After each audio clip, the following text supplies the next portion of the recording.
میں نے آج کی مجلس اور کل کی مجلس دونوں میں ان دعا کے کلمات سے مجلس کا آغاز کیا۔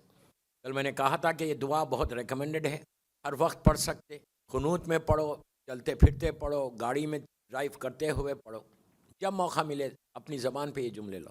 ایسی دعا کہ پروردگار مجھے مولا حسین کی زیارت نصیب ہو اس دنیا میں، یہ سب سے بڑا آنر ہے، یاد رکھو۔ ہر زیارت بڑی ہے، ہر معصوم کی زیارت بڑی ہے، لیکن حسین کی زیارت اور آخرت میں شفاعت الحسین نصیب۔ اگر مل جائے شفاعت تو اس سے بہتر کہ ہم پوری زندگی جو گزار رہے صرف ایک چیز کے لیے گزار رہے نا، کہ ہماری شفاعت ہو جائے۔ یہ ہمیشہ تصور رہنا کہ میری شفاعت ہو۔ اپنی عبادتوں پہ غرور مت کرو، اپنے ڈونیشنز پہ غرور مت کرو، اپنی نیکیوں پہ غرور مت کرو کہ میں نے تو اتنی نیکیاں کی ہیں۔ حکم کیا ہے؟ حکم یہ ہے کہ جب بھی تم نیکی کرو بھول جاؤ، بالکل بھول جاؤ، یاد ہی مت رکھو۔ اور شیطان سب سے زیادہ نیکی کو یاد کرواتا کہ تم نے تو یہ کیا، یہ کیا، یہ کیا، یہ کیا، تم کو ضرورت کیا ہے؟ ذہن پہ ایک پردہ ڈال دیتا ہوں کہ تم اتنے نیک ہو۔ کہا کہ جب بھی نیکی کرو بھول جاؤ اور گناہوں کو یاد رکھو۔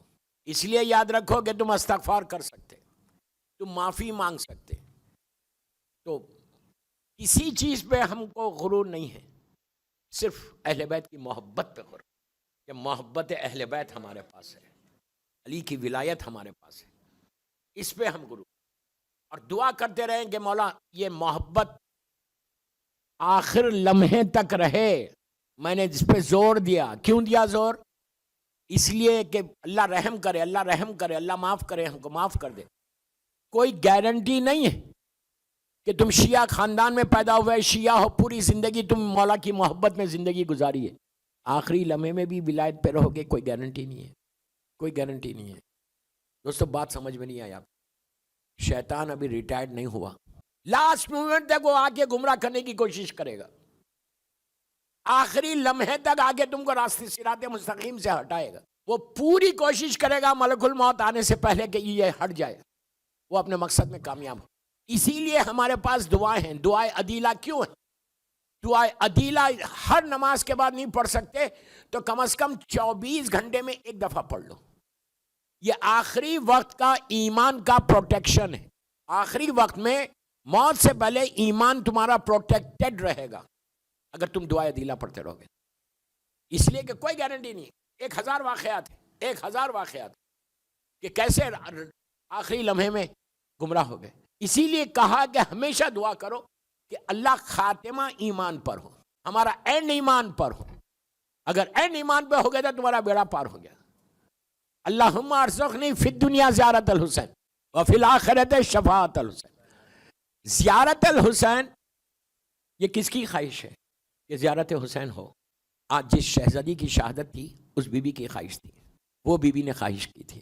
جب یہ لٹا ہوا قافلہ، ابھی مصائب پہ میں نہیں آیا، لٹا ہوا قافلہ جب اربعین کے لیے کربلا پہنچا اور بی بی نے محمل کے پردے کو ہٹایا، مصائب کے جملے ہے، اگر گریا ہو جاتی ہے تو کوئی حرج نہیں ہے، پردے کو ہٹایا، کربلا کے میدان پہ نگاہ ڈالی تو کربلا کے میدان پہ ایک سناٹا تھا، خاموشی تھی۔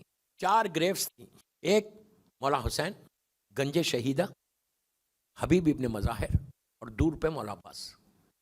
پورے کربلا کے میدان میں 4 لہر تھی بس، اب بالکل سناٹا تھا، دن کی دھوپ، کوئی نہیں تھا، کچھ نہیں تھا وہاں پہ۔ بی بی کا دل پھٹ گیا کہ آج میرے بھائی کا چہلم ہے اور کوئی نہیں ہے، تو ایک ٹوٹے ہوئے دل کی آواز تھی، اللہم ارزقنی فی الدنیا زیارت الحسین۔ ایک ٹوٹا ہوا دل، بروکن ہارٹ بی بی کا، شام سے آ رہی ہیں، دل سے ایک آواز نکلی جس کو مرزا دبیر نے اپنے مرثیے کے ایک بند میں پیش کیا، میں وہی پیش کر رہا۔ مصائب کا بند ہے لیکن ڈونٹ وری، آنسو نکلتے ہیں تو کوئی حرج نہیں۔ مرزا سلامت علی دبیر کا ایک مرثیہ ہے چہلم کا، اس کا یہ بند ہے۔ جب بی بی نے محفل کے پردے کو ہٹا کے کربلا کے میدان پہ نگاہ ڈالی، اللہم ارزقنی فی الدنیا زیارت الحسین، بی بی نے کہ دل سے جو آواز تھی وہ یہ تھی، بی بی کا جملہ سنیں، جو جملہ بولتے نا، یہ زینب کی خواہش ہے جو پوری ہو رہی۔ مولا حسین کی زیارت کی ہر معصوم کی زیارت کی فضیلتیں، لیکن مولا حسین کی زیارت کے لیے جیسا اربعین ہے، امپاسبل رہتا کہ جا کے مولا حسین کے ذریعے مبارک کو کوئی چھو لے تو خوش نصیب ہے وہ۔ حکم یہ ہے کہ جیسی تم جاتے زیارت ہوئے، آپ دیکھو کرم حسین کیا ہے، کیا کرم ہے مولا حسین کا۔ زائر انٹر ہوا۔ اچھا میں ایک بات یہاں روک کے بولتا کہ اگر کبھی اتنا رش ہو جائے، آپ اربعین میں رہیں اور بالکل اب انٹر نہیں ہو سک رہے نا، تو حبیب ابن مظاہر کی سائڈ سے انٹر ہو اور حبیب کو بولو وہاں تک پہنچا دو، حبیب ابن مظاہر کو بولو وہاں تک پہنچا، آپ پہنچ جائیں گے، وہ ٹرائی کر کے دیکھنا۔ ظاہر انٹر ہوا حرم میں، صرف آپ نے کہا زری کو ہاتھ بھی نہیں لگایا، کرم حسین دیکھو، آپ نے کہا السلام علیکہ یا ابا عبداللہ اور باہر نکل گئے، اس لیے کہ ٹھہر ہی نہیں سکتے۔ کہا اگر تم صرف سلام کر کے باہر نکلتے زری سے تو تم ایسے باہر آتے جیسے نیو بورن بیبی باہر آتا، سارے گناہ معاف ہو گئے ایک سلام کے ساتھ۔ یہ ہے زیارت حسین، یہ ہے مولا حسین کی زیارت۔ وہاں پہ جو بھی زائر آتا حسین کے پاس، ہر معصوم کے لیے ہی امام گواہ بن جاتے اللہ کی بارگاہ میں کہ یہ میرا زائر ہے، اور ہر زائر کو امام ویلکم کرتا کہ تم میرے انویٹیشن پہ آئے نا، میرے بلاوے پہ آئے نا، اسی لمحہ سارے تمہارے گناہ معاف ہوتے۔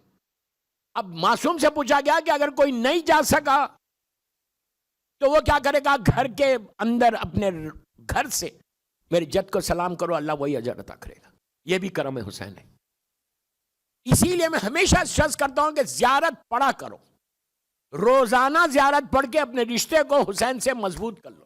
دوستو، شہزادی زینب کا کنٹریبیوشن، بی بی کا حصہ کربلا، مدینے سے کربلا تک مولا حسین کا حصہ ہے، کربلا سے کوفہ اور شام شہزادی کا حصہ ہے۔ بی بی نے وہ کام کیا دوستو کہ راستے بھر پورا راستہ، اتنا طویل راستہ، کل میں نے کہا تھا اتنا طویل راستہ، جہاں جب موقع ملا شہزادی نے اپنا خطبہ کیا، لوگوں کو آگاہ کیا، لوگوں کو بیدار کیا، خاموش نہیں بیٹھی، شہزادی مسلسل بولتی رہی۔ دیکھیے ایک نارمل خاتون بولے تو اور بات ہے، اسیر ہے، سر پہ چادر نہیں ہے، اسیر، میں ایک جملے میں ہر چیز بول دیا میں نے، اسیر ہے، بھوک اور پیاس ہے، اتنا بڑا صدمہ کہ پورا گھر کو لٹا کے آ رہی بی بی، اس کے بعد اسلام کا وہ خیال کہ ایک ایک چیز بتاتی جا رہی، نانا کے پیغام کو پہنچاتی جا رہی۔ یہ ہمارے لیے پیغام ہے بی بی کی یہ تبلیغ۔ 2 دن شہزادی کی اگر شہادت کے آپ مجلس کر رہے تو کچھ تو شہزادی کی زندگی سے ہم کو سیکھنا ہے۔ بہترین شیعہ وہ ہے کہ جو سیرت زینب پہ چلے۔ میری ماں بہنوں کو بھی بول رہا، کثیر تعداد میں آ رہے، سن رہے، شہزادی کو کیا تحفہ دے کے جا رہے، شہزادی کو کیا گفٹ دے کے جا رہے۔ وہ بی بی نے جس نے اسلام کو زندہ کر دیا، زندہ کیا، لٹرلی زندہ کیا، ورنہ اسلام ختم ہو جاتا، ایسا زندہ کیا کہ اب کتنے بھی طوفان آ جائیں کربلا ہمیشہ زندہ رہے گا۔ یہ حسین اور شہزادی زینب کا کنٹریبیوشن ہے۔ شاعر کہتا ہے کہ بجھ سکے گا نہ یہ طوفان حوادث سے کبھی، بجھ سکے گا نہ یہ طوفان حوادث سے کبھی، خون شبیر سے اسلام کا جلتا ہے چراغ۔ اگر آج مور دین 1 بلین مسلمز لا الہ الا اللہ محمد رسول اللہ بول رہے تو یہ حسین اور بی بی زینب کا کنٹریبیوشن ہے، چوتھے امام کا کنٹریبیوشن، کہ جنہوں نے ایسے ماحول میں، ایسے حالات میں اسلام کو ہمیشہ ہمیشہ کے لیے زندہ کیا۔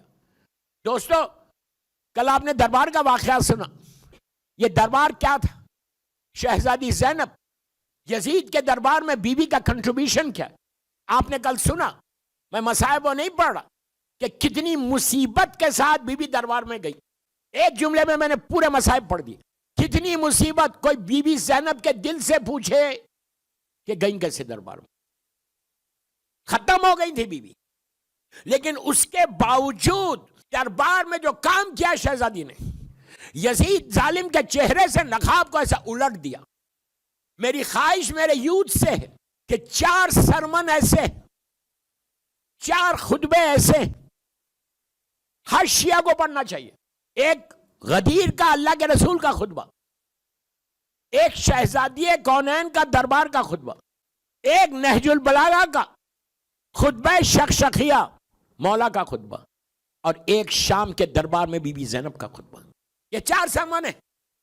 ہر سرمن پڑھو، ہر میں میسج، ہر میں پیغام ہے. لیکن یہ 4 تو ہر لڑکا لڑکی کو پڑھنا چاہیے. کیوں پڑھنا چاہیے؟ تمہاری زندگی بدل جائے گی، تمہاری فکر بدل جائے گی، تمہاری سوچ بدل جائے گی، تمہاری تھنکنگ بدل جائے گی. تمہارے پاس وہ جذبہ آئے گا کہ اگر میں ڈم ہوں تو ریولیوشنری بن جاؤں گا. فکر بدلے گی کہ بی بی زینب نے کیا کیا دربار یزید میں. اب میں آپ کو دربار کا ایک نقشہ کھینچ رہا کہ دربار یزید تھا کیا. یزید نے جیسے ہی کربلا میں مولا حسین عاشورہ میں شہید ہوئے، اس نے جتنی حکومتیں تھیں اس وقت 2 بگ پاور تھے زمین کے اوپر. ایک کرسچینٹی تھی، ایک اسلام تھا. 2 بگ پاورز پوری زمین کے اوپر تھے. روم میں کرسچینٹی تھی اور پورے مڈل ایسٹ میں یزید کی حکومت کوئی چھوٹی حکومت نہیں تھی. مملکت اسلامیہ کا ظالم حکمران ہے. پورا مڈل ایسٹ، یمن، ایران، نیچے سندھ تک اسلام آ گیا تھا. سینٹرل افریقہ لاکھوں لوگوں نے ملینز کی تعداد میں لوگوں نے یزید کے ہاتھ پہ بیعت کی تھی. یزید کو پروفٹ کا معذاللہ سکسیسر مان رہے تھے. سب سمجھ رہے تھے کہ یہ رسول کا وارث ہے. اور جتنی حکومتیں دوسری تھی چھوٹی چھوٹی، اس نے سب کو پیغام بھیجایا کہ مجھے بہت بڑی وکٹری ہوئی ہے. میں آپ کو ہسٹری بتا رہا کہ شہزادی کا کنٹریبیوشن کیا ہے. وکٹری ہوئی ہے، کامیابی ہوئی ہے، فتح ہوئی ہے، اور میں جشن کر رہا. سب لوگ آؤ. تو پوری دنیا سے اس وقت کی نون ورلڈ جو ہے، پوری نون ورلڈ سے ڈیلیگیشنز آئی تھی. ہر مذہب کا آدمی تھا، جو بھی مذہب، ہر جگہ تو اسلام نہیں تھا. ہر وجہ سے لوگ آئے تھے، اپنے اپنے ملک کو، اپنی جو حکومتیں تھیں اس کو ریپرزینٹ کر رہے تھے. اور دربار میں صرف عام لوگ نہیں تھے، بلکہ پورے ایمبیسیڈر، جیسا آج ہوتا ہے کیپٹل میں پورے ایمبیسیڈرز ہوتے تھے ڈیفرنٹ کنٹریز کے. اس وقت کے جتنے سفیر تھے سب دربار میں موجود. جتنے ظاہری طور پہ دولت مند لوگ تھے وہ لوگ سب تھے، پلس باہر سے جتنے ڈیلیگیشنز آئی تھی سارے کے سارے دربار میں بیٹھے ہوئے. اور سب کو یہ پتا ہے کہ ایک شخصیت نے خروج کیا تھا یزید حکومت کے خلاف، اس کو یزید نے ختم کیا اور ان کے اسیر کو، ان کی فیملی ممبرز کو، ان کے لوگوں کو قید کر کر لائے ہیں دربار میں. کچھ معلوم ہی نہیں جنرل رسول کے نواسا ہے یہ نہیں معلوم تھا. سارے کے سارے دربار میں بیٹھ گئے. سیدانیہ ایک گوشے میں کھڑی ہوئی. ظالم یزید تخت پر ہے اور انٹر ہوتا ہے، کل میں نے بولا آپ کو، انٹر ہوتا ہے ظالم ہاتھ میں گلاس آف وائن لے کر، شراب لے کر، اور نشے کے عالم میں. آپ سوچو یزید نے وہ کام کیا. میں یوتھ کو بتا، یو شوڈ نو اباؤٹ کہ یزید یہ اتنا بڑا سیکریفائس جو مولا حسین کا ہے کہ آج دین بچ گیا صرف حسین کی طرف سے. خواجہ اجمیری نے یوں ہی نہیں کہا کہ حقا کے بنا لا لاست حسین. 60 ہجری تک اسلام محمد مصطفیٰ کا تھا، اب 61 ہجری سے قیامت تک اسلام حسین کا ہے. خواجہ اجمیری نے یوں ہی نہیں کہا، سینٹ ہے نا خواجہ اجمیری، کہ اسلام زندہ ہے، لا الہ الا اللہ زندہ ہے صرف مولا حسین کی قربانی کا نتیجہ. یزید اوپن چیلنج کر رہا تھا، اوپن چیلنج کر رہا تھا.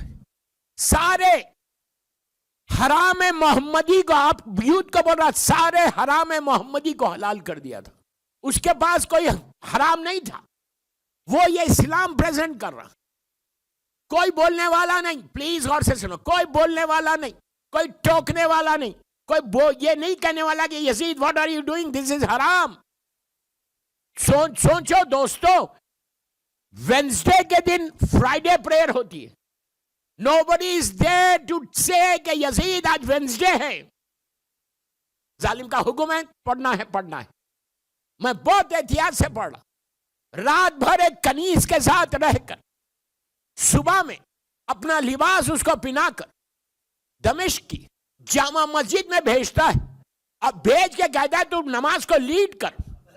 پورے لوگ نماز، میں وہی تو کہتا کہ نماز اپنی جگہ پہ واجب ہے، واجب ہے. شیعہ وہ نہیں ہے جو نماز نہیں پڑھتا، لیکن نماز اس وقت بھی تھی، روح نماز نہیں تھی. یہ مت سمجھو کہ میں نماز پڑھ لوں تو میری ذمہ داری پوری ہو جائے. نو، جب تک تم ان کے پاس نہیں ہوگے، اہل بیت کے پاس، علی کے پاس، حسین کے پاس نہیں ہوگے، تو کوئی نماز قبول نہیں. جب یزید اپنے خاندان کی تعریف، فیملی ممبرز کی تعریف کر رہا تھا، دربار میں پن ڈراپ سائلنس ہے. ایک آواز بلند ہوئی دربار میں کہ یزید چپ ہو جا. لٹرلی اگر آج کی زبان میں انگلش میں بولوں تو shut up Yazid. You understand what I'm saying؟ کہ چپ ہو جا. دوستو just imagine، اتنی بڑی مملکت کا حاکم، اتنا ظالم، وہ تقریر کرے اور کوئی بولے چپ ہو جا، شٹ اپ. دربار میں ہلچل مچ گئی. جتنے سیکیورٹی گارڈز تھے تلواروں کو لے کے دربار میں دوڑنے لگے کہ یزید کو کس نے روک دیا. وہ لوگ یہ سمجھے کہ مجمع میں سے آواز آئی. یزید کبھی سوچ بھی نہیں سکتا تھا کہ قیدی بولیں گے یہ ہے بی بی کا کریج، یہ ہے علی کی بیٹی کا کریج، یہ ہے شہزادی زینب کی وہ جرت کہ ظالم کے منہ پہ، ظالم کے دربار میں اس کو خاموش کیا. یہ چیزیں ہمارے پاس آنی چاہیے.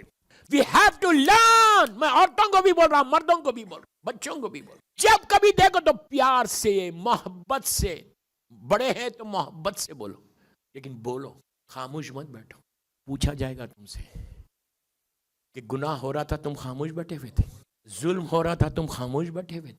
یہ بولو، محبت سے بولو، پیار سے بولو. دربار میں ہنگامہ مچ گیا. سب یہ سمجھے کہ مجمع نے چیخا. یزید ظالم بھی ایک لمحے کے لیے رک گیا. آواز ایسی تھی، خاتون کی آواز نہیں تھی، میرے مولا کی آواز تھی، لسان اللہ کی آواز تھی. خاموش. پھر یزید نے شروع کیا، میری فیملی، میری فیملی، میں مجبور نام نہیں لے سک رہا. میری فیملی، میری family, I belong to this family, I belong to this family. میری فیملی. بولنے لگا. اب میری مظلوم شہزادی نے پھر بولا. اب اس کو پتا چلا کہ یہ آواز مجمع کی نہیں تھی، یہ آواز قیدی. اس کو یقین یا couldn't believe کہ اتنا اسیر ہو کے آئے، اتنا طویل سفر کر کے آئے، اتنے ظلم کے بعد یہ کون ہے جو بول رہا.